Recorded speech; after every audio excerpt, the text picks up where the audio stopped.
Brussels and Mumbai, it's ZN Live to be one step ahead with all your communication needs. And this week, I am very excited to have Sevim Aktas as our guest. She is a policy officer at the Commission working in DG Climate, and she has a background in science, tech, and she's basically got a very interesting perspective on communication, having actually been very active on Instagram. And she was actually one of our EU influencers last September.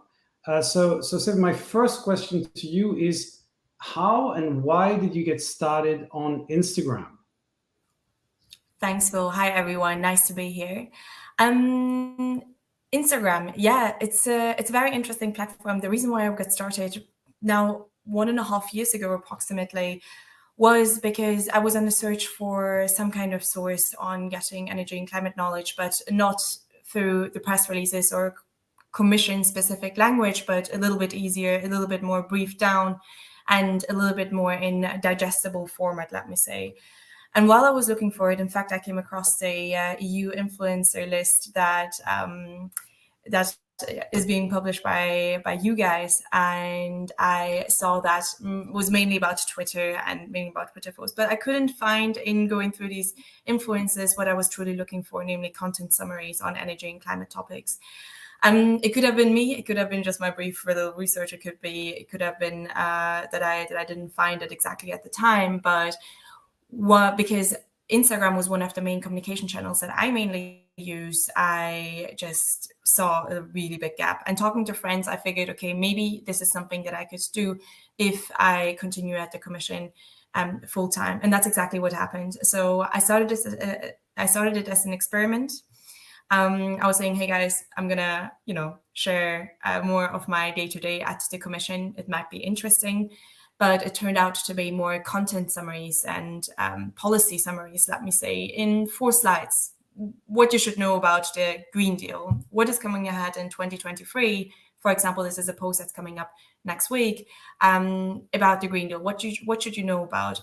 And by starting this journey, and you'll see on my Instagram that the content format has been changing over the past 1.5 years, I started finding my sweet spot and what people were finding interesting as well, namely making these topics more accessible, making the Commission that way more accessible. What does a day of a policy officer look like? Stuff like that more accessible, because it always seems like these EU institutions in particular, they're on this ivory tower, totally not accessible. And I'm trying to make that more approachable. I have to say, I couldn't have been further away from communication. I did, as you mentioned, I studied engineering, and really, if you would have approached me in my second year's bachelor's, like Sevim, the EU is doing XYZ, or hey, there's this Green Deal, I would have told you that I couldn't care less. I couldn't have been further away from EU happenings. And by discovering this beauty of what the EU is actually doing, what the EU institutions are doing, and how much they impact our lives, in fact, it was mind-blowing to me.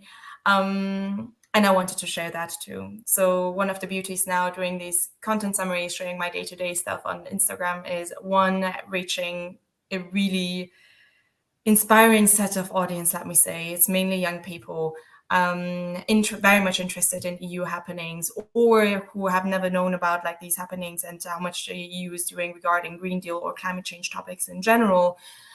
Fellow engineers who found me through, I don't know how, and saying like, oh my God, you're also an engineer? I had no idea you can do this, and I had no idea this could be like a career path for me.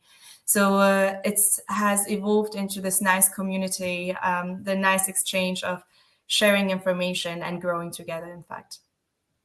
Yeah, I love the way you say that, you were looking for something, and because you couldn't find it, you decided to basically fill that gap. So I think that's a great way to start.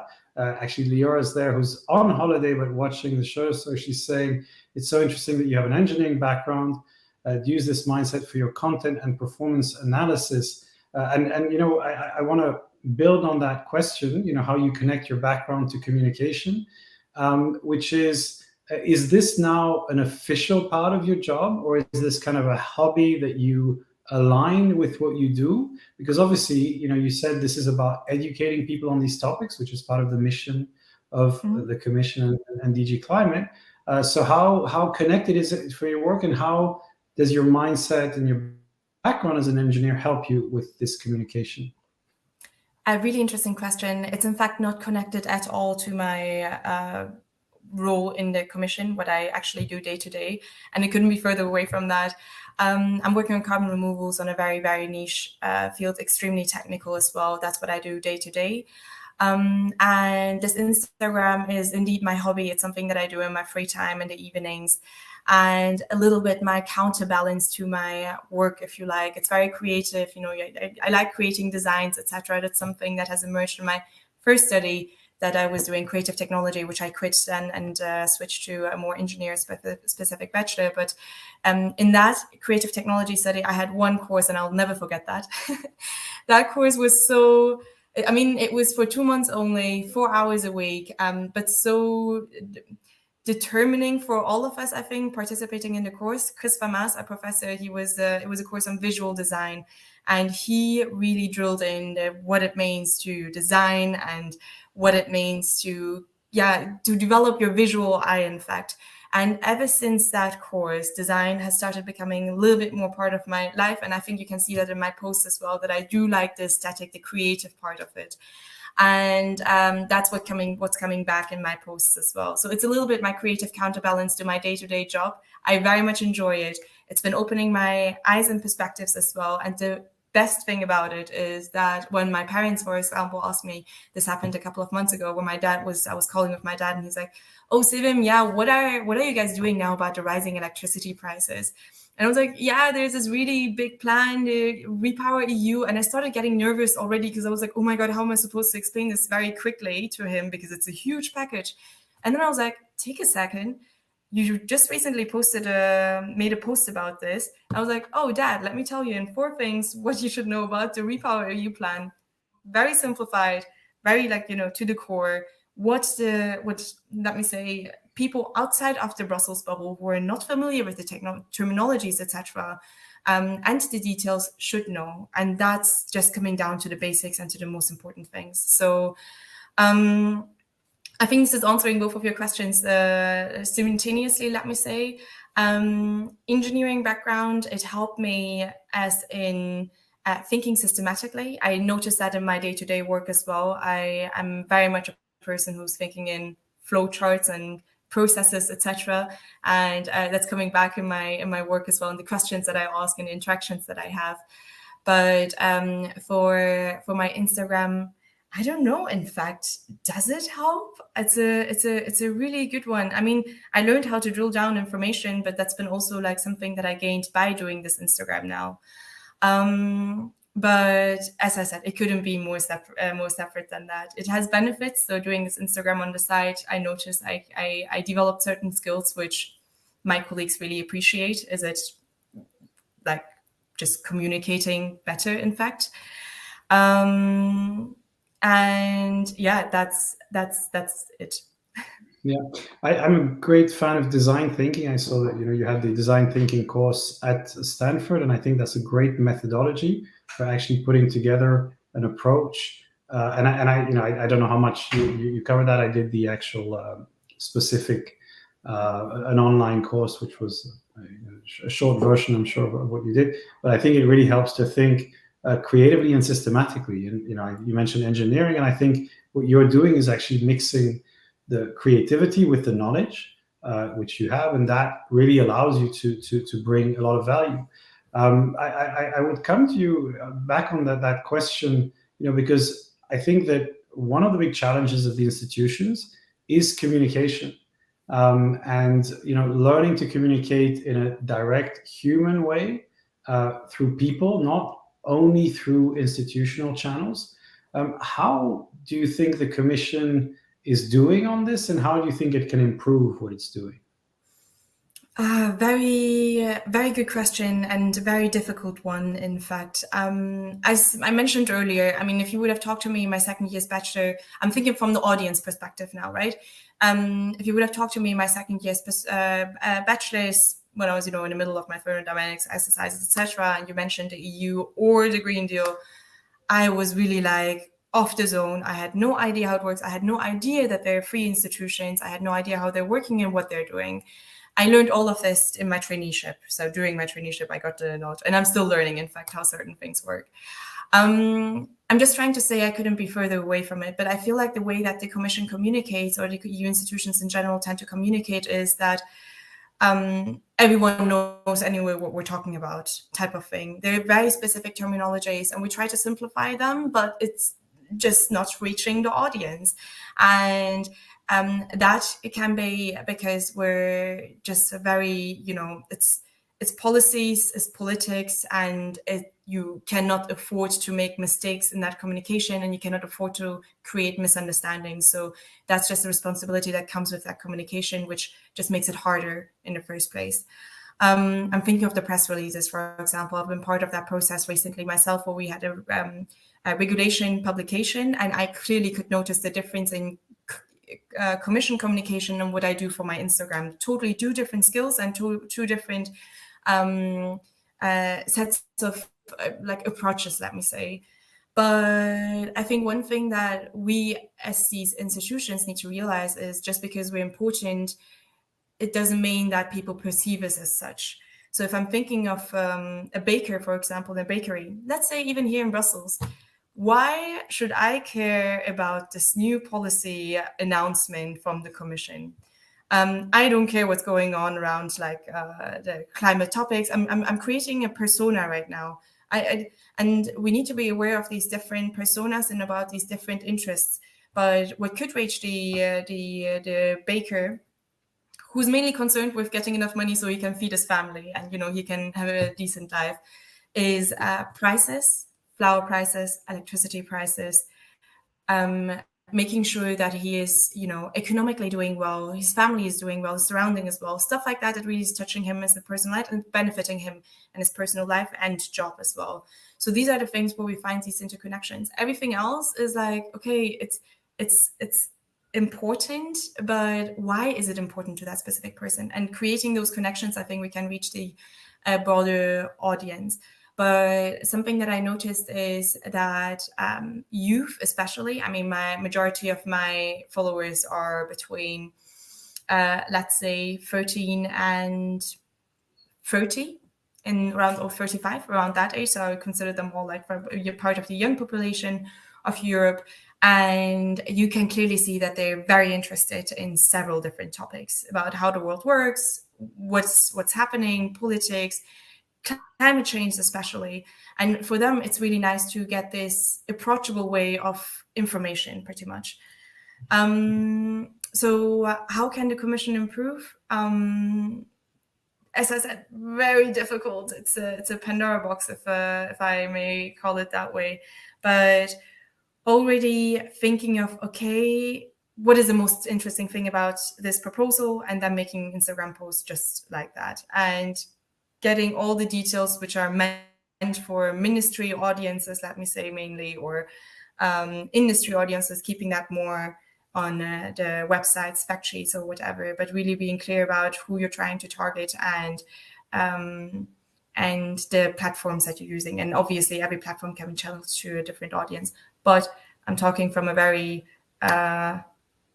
unknowledged and very naive perspective, let me say, because I'm far away from being a communication expert myself. Yeah, I would tell you that, I think what makes a communication expert is somebody who actually engages and practices and learns. Ultimately, it's a trial and error space in which the more you learn how to do it, the better you get. And I think what you're actually doing is a great example of what the Commission should do more consciously, in the sense that, I think that you need those institutional channels, but the channels in our experience that have the most impact are the ones which have a human face. So when a person is telling a story, that has far more impact. And I really like the example you gave, talking to your dad, because I think this is how actually good communicators need to think. It's like, I have my audience in mind. I don't want to use, and I think you rightly said, the Commission talks a lot to itself, a lot to its own community. And so they assume everybody knows what this piece of legislation, this word, this jargon means, when 99% of the population is just blissfully unaware of any of this. So that translation effort is hugely important. And I think if you don't do that, you don't connect to the stakeholders that you really need to influence. Now, there's one question from Justin, who talks about reconciling your professional brand and your personal brand. So you can pull up the question. Basically, it's hard to reconcile the two. He himself struggles for it. We work with a lot of clients on how to make that balance. Now, I think in your case, you said it was personal, but when you look at what you're doing, actually, it feels professional in the sense that you're not posting where you're eating in the restaurant and where you're going on holiday, or at least that's not the main focus. So how do you balance the two? And I also want to get another question from Liora, which is how do your colleagues respond to your work? I mean, are they following you? Are they talking about it? Or is it like something that you're like Batman and people don't know what you're doing during the night? So if you could address those two questions. Very interesting questions. Starting off with the first one. So I do have a couple of rules, in fact, and that is that I don't talk about my own file at all. I try to keep it very separate. People know that I work on carbon removals, but I don't talk about it unless it's approved. Or unless I liaise with the communications team from DG Klima. So what you find on my Instagram is mainly what's been published already. And that's a clear rule that I keep. I keep the main commission lines. I just transform and translate it into a more digestible format. And that's pretty much my golden rule, let me say. And that makes it easy for me also to, communicate about these things, because indeed it is a very sensitive gray zone, let me say. But I try to be very, very clear about that, and I keep my golden rules as such. And it's all about what's published already. So that makes it also easy, in fact. Majority of my colleagues know about it, and I do, in fact, sometimes have presentations in different teams from the Commission, the GRC, or RTD, for example. Have invited me for a little talk where I shared my main learnings in the last 1.5 years. I have a really nice presentation set by now.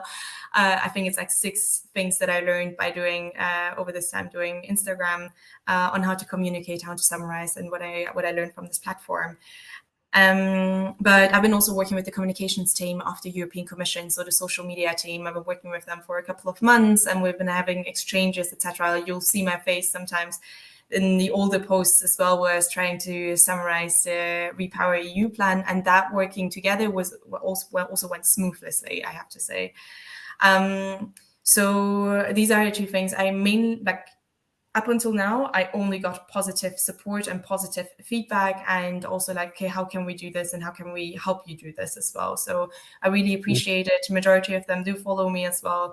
And Tim McPhee, the spokesperson for Energy and Climate, he does follow me and he checks all my posts as well. So I do have a good support and foundation from that perspective as well. So for me, it's all in the gray zone. I know exactly my playing field and what I can do, and that gives me a lot of confidence in speaking about these type of topics as well.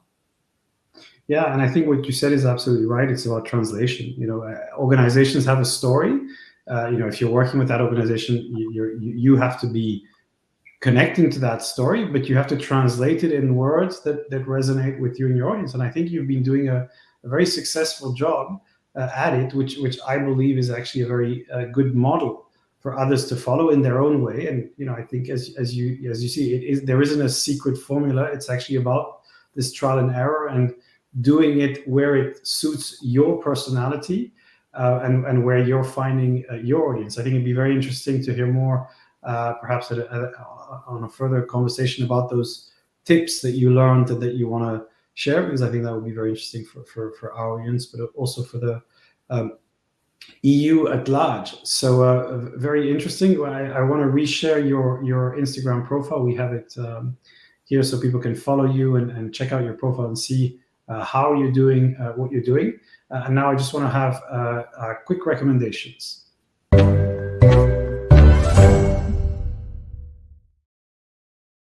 So in addition to your Instagram channel, what would you like to recommend to our audience? And in fact, it's this book over here. In preparation also for this, for any talk, in fact, I always look at this book, Speed and Scale by John Doerr. It's a great book to get like a high-level picture of what we need to do to solve climate crisis. And this is because I mean, working on a very niche file, and you tend to lose sight sometimes of the big picture and what is important. Where do we move? What's the perspective? What are the high emission saving sectors, let me say, just like the high level picture.